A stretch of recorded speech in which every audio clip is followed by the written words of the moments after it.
Hi guys, welcome to Manga Cosmos podcast, or aka discussion, because other people didn't want to join and there's only two people here. My name's Jolie, I'm the leader of Manga Cosmos, manga enthusiast, or whatever.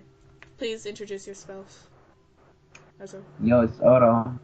Just your common bystander, just doing what he's good at. Yes. Podcast. Podcast. Yeah. Uh, we're gonna be actually reviewing a manga called Himizu. Yeah. I totally lost my train of thought. Alright, so it's a manga. Oh, is it now? Yes, it's the surprise. It is, I'm trying to remember the author's name. Okay. Oh wait, no, it's... The author's name is Furuya Minoru. Yes, and he's an amazing artist with a very unique style to his mangas, and so I decided to recommend, or whatever, do this manga, Himizu. It's, the genres is drama, mature, psychological, slice of life, and tragedy. So, because of this... What's the demographic? Hey, you might as well. Seinen?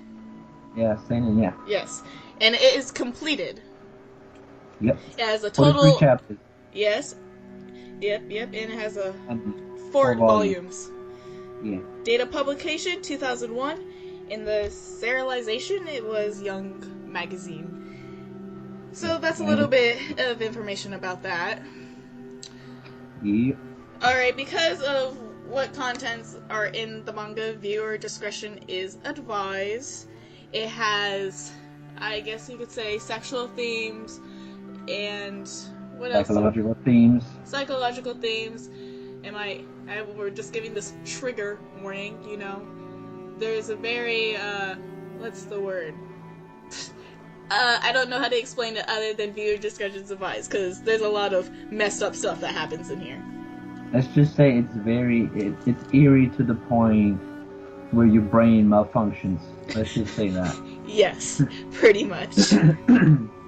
Yeah.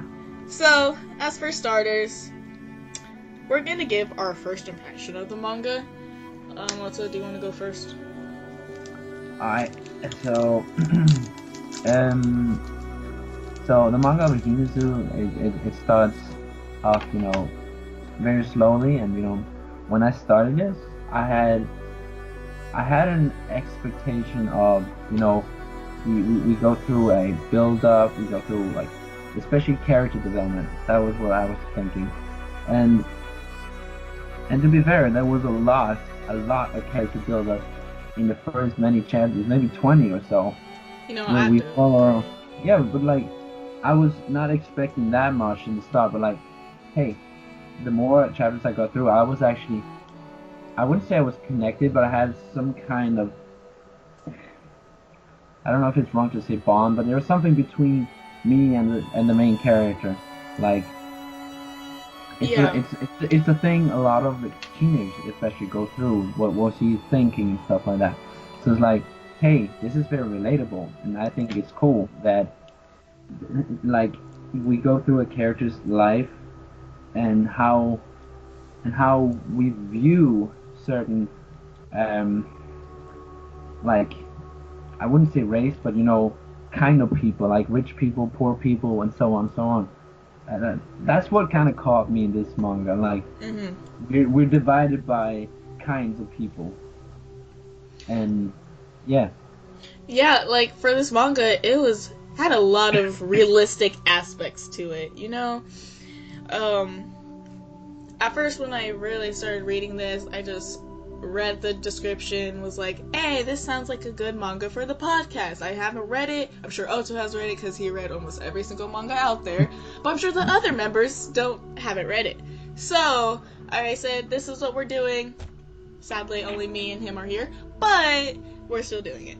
Anyways, as I started to read it, it really captured my attention, not just with the art style, because it was also with the character development that kind of instantly happens throughout the beginning, and then just for the first 20 chapters, like what you said. It was just a lot of development, and there's just a lot of aspects to it that really made you think about how it's very different compared to other mangas. Yeah, you got to reflect a lot. That's what I like. Yeah, go on. Well, it's like you first started reading it, and compared to other mangas, there's just a lot of, I don't know, depending on your reading, it just kind of like goes straight into there. This is the plot. This is how it's gonna work out. This is what you're kind of gonna expect. We're gonna try to add some twisted turns and see how it works out. Personally, it wasn't like that. This manga was set up in a way where it's like, it was really slow paced. Like it took its time to actually indulge in the story. Yeah. And the characters, especially the main character. That's interesting point of view. It really deals with the psychological aspects too. It's a lot of the time the manga focuses on the main character, which is what the crap is his name? Sumida. Yeah, Sumida.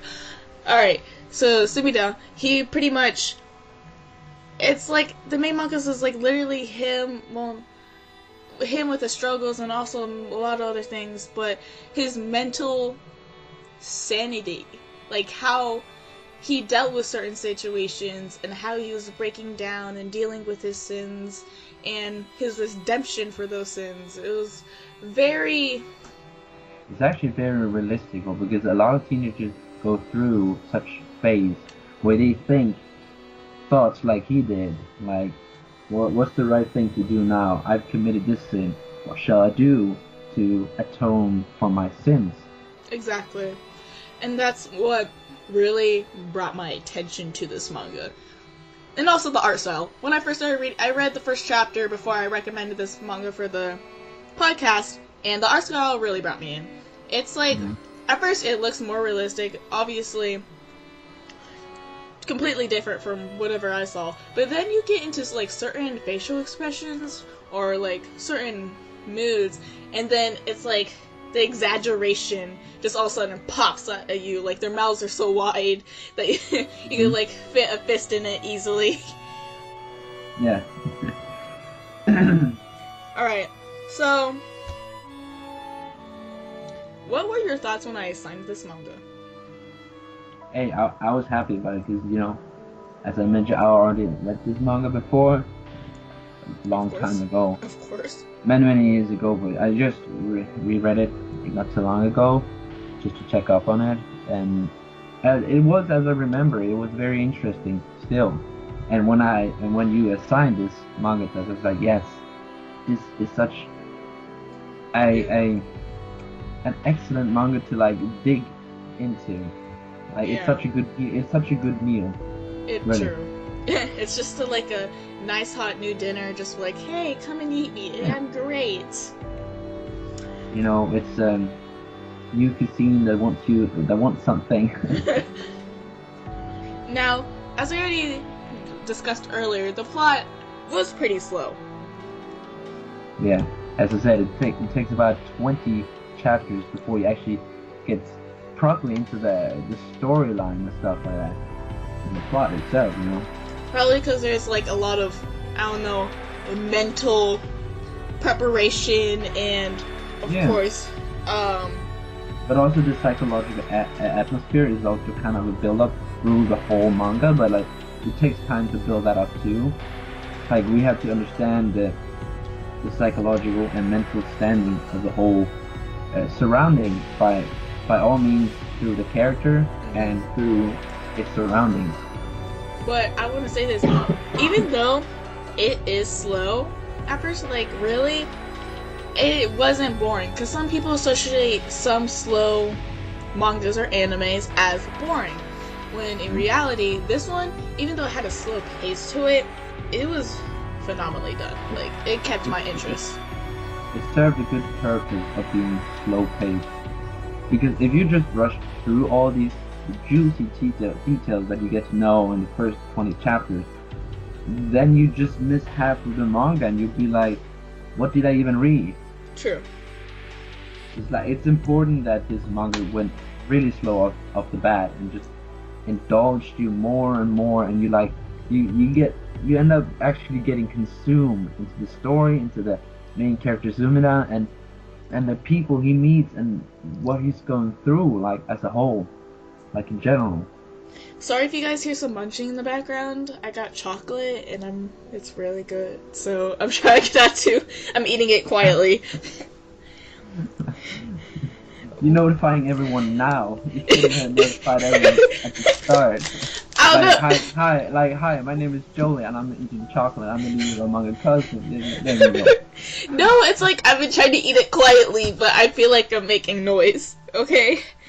Yeah. Alright, let's continue. Was there parts in this manga where you seemed like there was confusing or you just had an information overload? Because I know I read it in 2 days because after homework I read like the first 20 chapters and then the next day I finished it. And it was,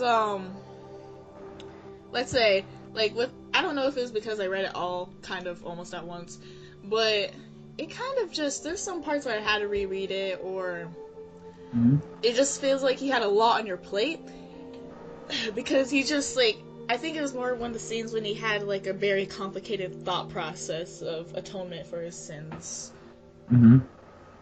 Probably. Well, what about you? Yeah. Well, personally speaking, I work with this on a daily basis. Like, it's basically my job. I get kids in on a daily basis that deal with some of the same things that Sumida deals with, like the thought and the processes and all that. But like, one of the things that can actually be confusing if you're not quite catching on to the manga is the, like, what should we call them? These demons that Sumida keeps seeing. Yes. If you don't know what they are meant to refer to or what they are meant to like symbolize in the manga, then you're gonna be like, okay, what are they there for? Are they just there for entertainment or just psychological reasons? No, there's actually deeper meaning to it, but I'm not gonna go into it now. But hey, that can be confusing if you're not completely into it. Yeah, there's a lot of different type of symbolism within this manga, and certain things that are just put there that are supposed to have like a way deeper meaning. So, thanks for pointing that out. I did not forget about that. I don't know.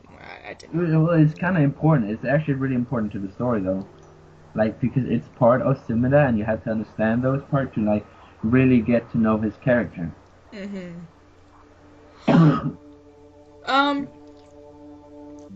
Since we pretty much, I'm trying to think more about what do you really want to say about the story, because I know that it kept my attention like throughout the whole thing. I found it really interesting.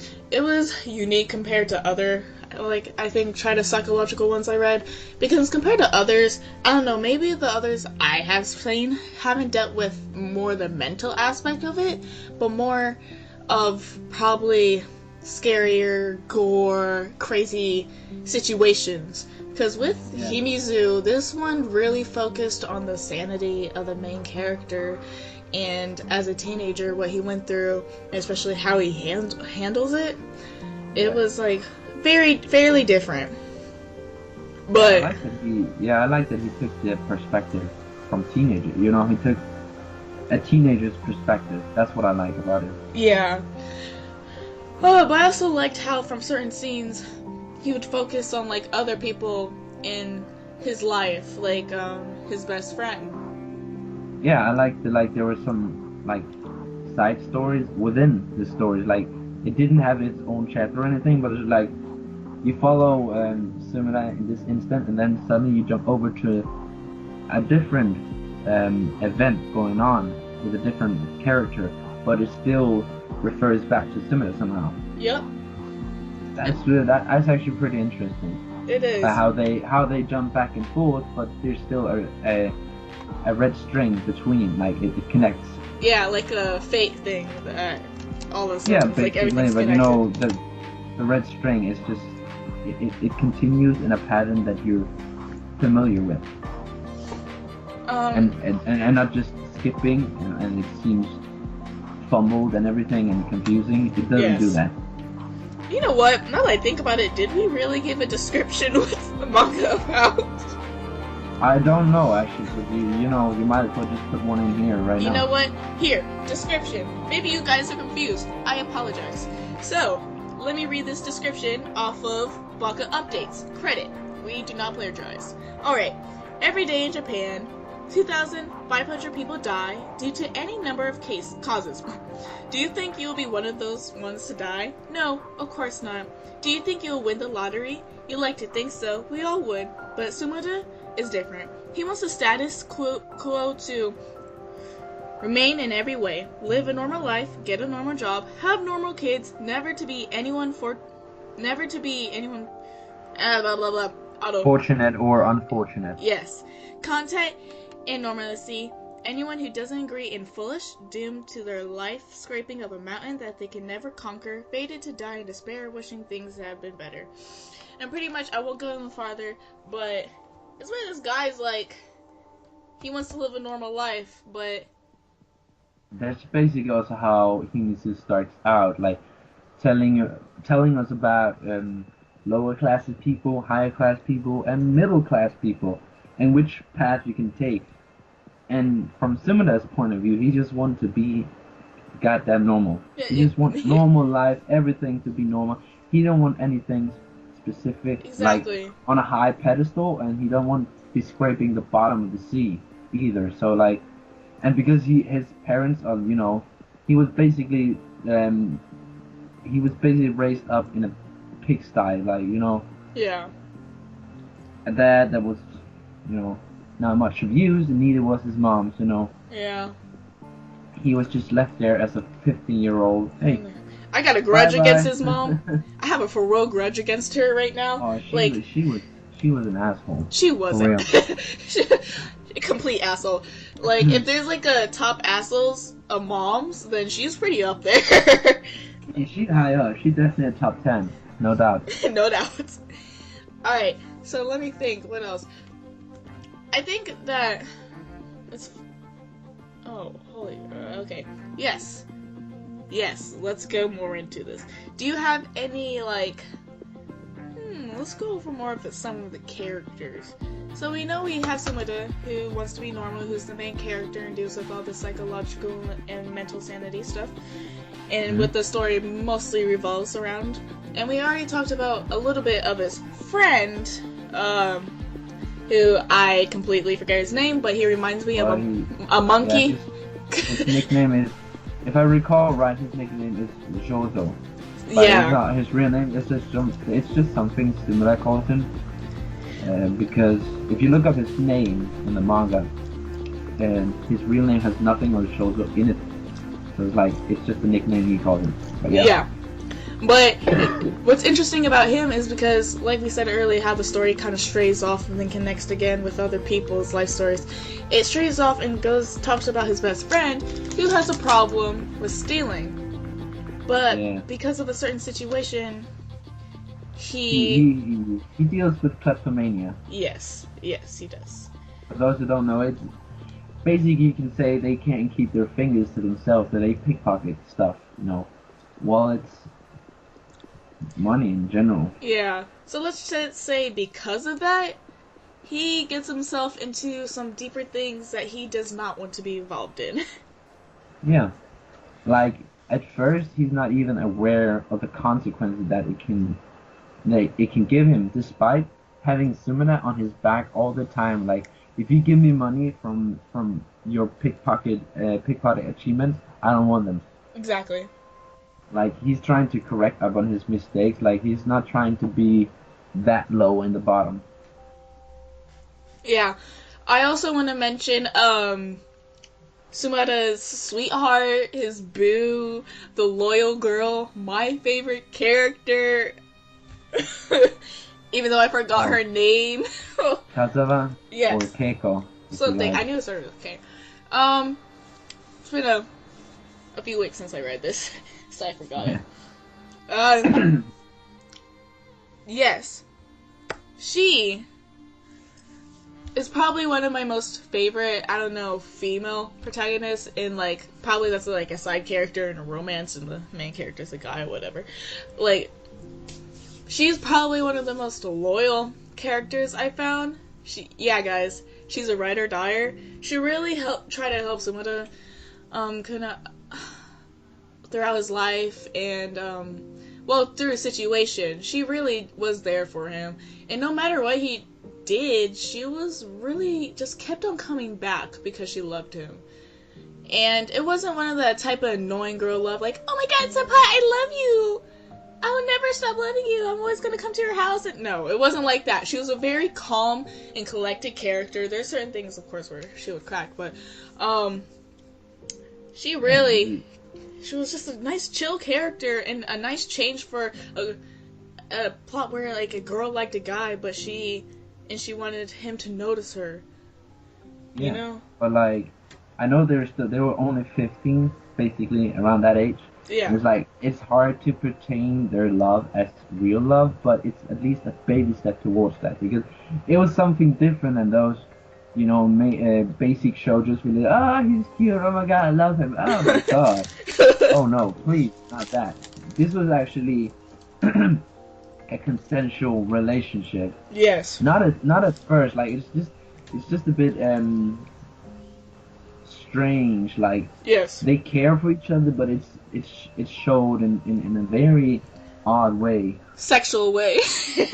Yeah, but like, it's like in one second, like, or in 1 minute or in one instance, Sumire, he wants to like do things with her and like sexual things, let's not get into that, but you know, yeah, and in the next he's just like kind of acting cold to her, but not cold in an yes, asshole-ish way, but more like, hey, I just need some space. Yeah. Back off. But here's the thing, she had some balls. Like, Sumida would try to really, like, push her away because he felt as if he wasn't worth it, in a way. Yeah. Like, he really dehumanized himself and really just didn't want to ruin her life or something. And he would really try things to, like, piss her off or make her go away, and they barely affected her. Like, she really cared for him and rooted through these, and even, I won't spoil it, but further on, I really liked what they had. Yeah, but like, I even like the point where Sumira, he actually, maybe I might as well say that he confronted himself and like saying, I don't understand how you can be with somebody like me. Yeah. Like, he's talking to her like up straight, like, hey, let's be honest here. How can you honestly like me? How can you care for me? Because, you know, I'm kind of an asshole. And I'm not trying to push any pressure on it, or nor do I try to hide it. It's like, hey, how do you deal with it? And she's like, she's just honest, you know. You got characteristics that I found endearing. That's basically what she's saying to him, like, not word for word, but yeah, something along the lines. Do you have a favorite character?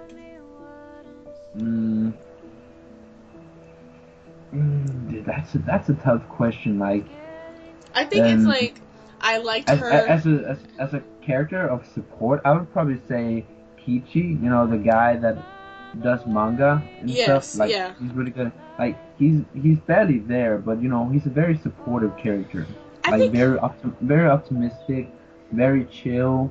He sees everything from a good point of view. I think like, he was not kind of dark and eerie. Yeah, he was a relief in this manga because there's a lot of problems with a lot of these characters, and his optimistic views. I think it was really good for the characters to see this, because he really had a bad view on human society and himself and as human nature. Yeah. And meeting that character, he really just, it kind of pissed him off because his ideals are being, just, you know, they're being tampered with. Yeah. But like, he opens more and more himself up to Kichi. Yeah. As time flies by, he learns to see his sins and the good things in a different way. Like, he still wanna be committed to the things he's planning to do, but meanwhile he's inspired by Kichi somehow. Yeah. He doesn't want to follow the same thing as him, but he's like, what you're doing is freaking great, but it's not something I could do. Exactly. But it's the appreciation that I appreciate. Yeah. Like, Okay. who's your favorite? Is it just Keiko or? Yeah, it might be Keiko, but I really did like the best friend. Also? Yeah, even though it's like he kind of strayed off in the end, as it like as it felt Mm-hmm. like. All right. But the thing about him, he always tried to help He Sumida, did. even though it was through dishonest ways, like stealing money and stuff like that. That's why I really liked him. He still did something. He tried, like he Even took what he had, yes. and helped his friend the way he knew best. Yeah, and that's what. Yeah, it's kind of hard to choose a favorite character. I'm kind of deciding between the loyal.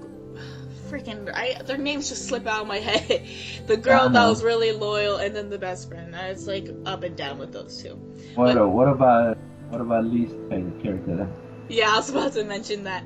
Alright, so I got some least favorite characters up on my list because there's a lot of freaking messed up people in here. I'm trying to watch my language because I want this to get on the future board. Alright, so pretty much there's one character, forget his name of course, don't remember anyone who's a Sumida. He was pretty much called, I'll just call him the husky guy because the best friend called him a husky because he had one double eyelid and one yeah. Like the dude that Shozo met? Yep. And like he was also a pickpocket thief. Yes, he was a pickpocket thief, but he is, let's say, because of the crimes he committed in the end, he really felt a burden, especially with what they did with Drizzle or whatever his name is. He got paranoid and ruined a lot of stuff. He got paranoid and did some things that really just I wouldn't say he's the worst, but he's like one character I really couldn't like, especially how he treated his girlfriend. Like that really pissed me off. Oh, that was not cool at all. It wasn't. Like, you're trying to say you got a new best friend, and imagine that I got a girlfriend. Do you feel like having a sexual intercourse with her? Then you can just take her just by her being my girlfriend, and then you're just gonna kick her out. Like, what the fuck, man? And then she didn't even want to do it at first. Like, what? He basically forced her to it, like. Yeah. And then she complained, and because she complained, he was like, "Hey, out." Exactly. So he was really irritating. Mm-hmm. But there's one guy I really can't get out my mind. He was a guy that Sumida employed at the boat rental shop, and he was an older man. And he was homeless at first. Oh, the homeless dude that started working with that bastard. He was disgusting. Truly disgusting. I have no words. Like, let's just say that he had a weird, sadistic fetish. Yes. When he got aroused, that he had to make some sexual intercourses, not like all the way, but he had to do things with people, weird shit. Like, he got off on the manipulation of the situation and the power, which was basically, yeah, fairly disturbing. Like, the power being his knife, and the control being his body. Yes. So, let's just say a lot of females became victim to his, actions. You know, a funny thing though, the first victim that we see him, attack, I actually thought it was the guy at first, but then I got back and it is actually a female, but